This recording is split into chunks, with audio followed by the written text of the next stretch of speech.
It is our honor to have all of you all here, right? In this room, you represent 150 of India's leading corporates and 50 of India's leading NGOs. And that's one of the most powerful audiences that you can actually hope to bring together. So it's a great privilege, truly, to have all of you all here in this room to focus your time and attention on a group that's extremely important but extremely neglected in India, that of adolescent girls. Right? So why adolescent girls? Why give them a chance? Why in a country like ours where there's problems of malnutrition, gender-based violence, newborn deaths where a child dies every 90 seconds, why focus on a group that hardly contributes much? And that exactly is the problem, right?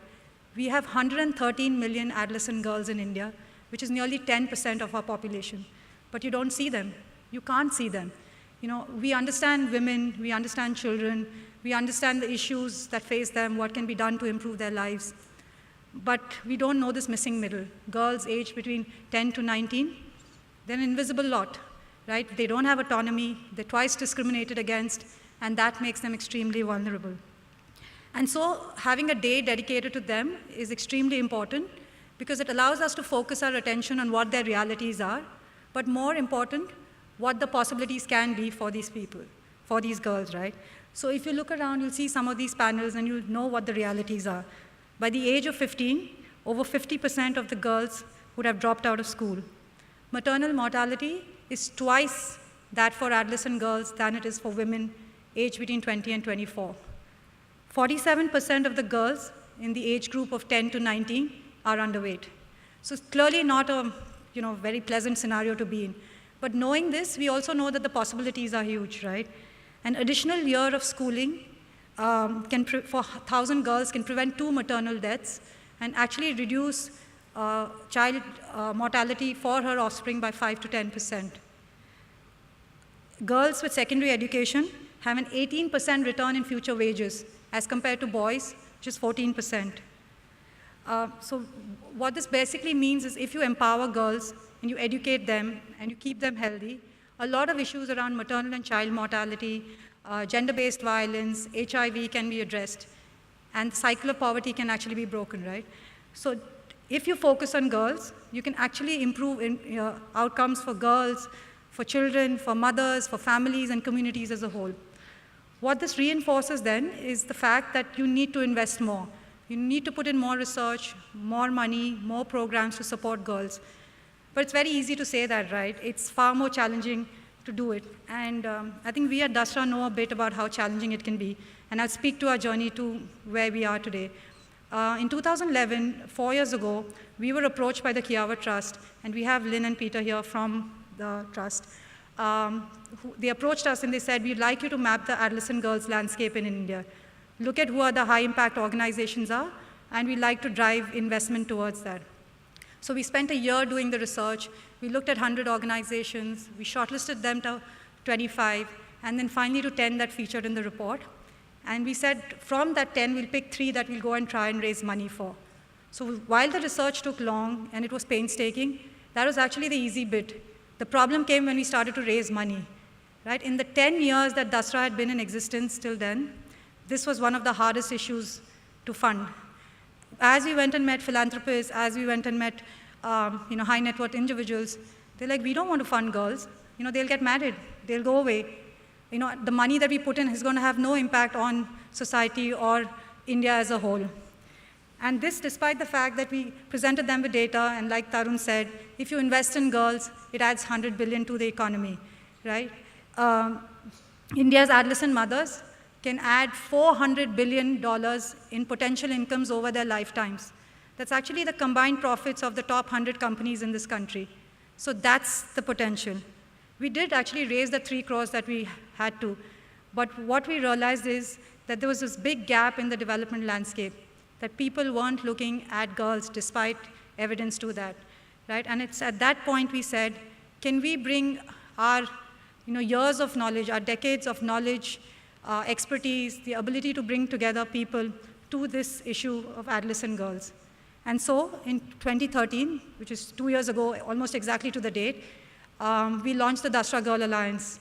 And this is an alliance between the Kiawa Trust, USAID, the Piramal Foundation, and DASRA.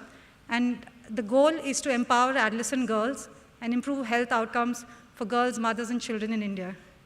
So we've been at work, right, for 2 years. All of Dasra has been scurrying like worker bees, trying to put the building blocks in place. And what we've done in the last 24 months, we've engaged with 2,795 stakeholders. We've published 6 reports on this issue. 2 of them are actually being launched today and tomorrow. But 4 of the ones that were already published, we've had 5,300 people read those reports. We've enlisted the help of media. So we've got a strategic partnership with the Mint and Hindustan Times to mainstream the issue, right? We want people to understand girls like they understand health, education, livelihoods, like they understand what that can do to break the cycle of poverty. We've engaged with over 150,000 people through social media. But this is not the end, right? This is just a means to the end. And the end for us is to drive funding to the sector, funding to organizations that do phenomenal work with girls. So what we've done in 2 years is direct over 66 crores to 54 organizations. And this has been through 62 different funders, 44 of whom are absolutely new to giving money to this sector and to organizations in this sector. And again, all of this is being done so that we can change the lives of 1 million girls, mothers, and children. So this is what we've done in 2 years, right? What we want to do over the next several years is drive another 200 crores to 200 strong, high-impact organizations in the country. And we want to do this so that we create a welcoming world for girls. Right? I've spoken to it a lot, but I think it's critical that we make this world more hospitable. If for nothing else, the fact that they're a very important part of the human family, and there's no reason why they should get a raw deal, right? So how do we do this? How do we make this world more welcoming? We will need to change norms that allow violence against girls and women in terms of domestic, sexual, physical, or mental.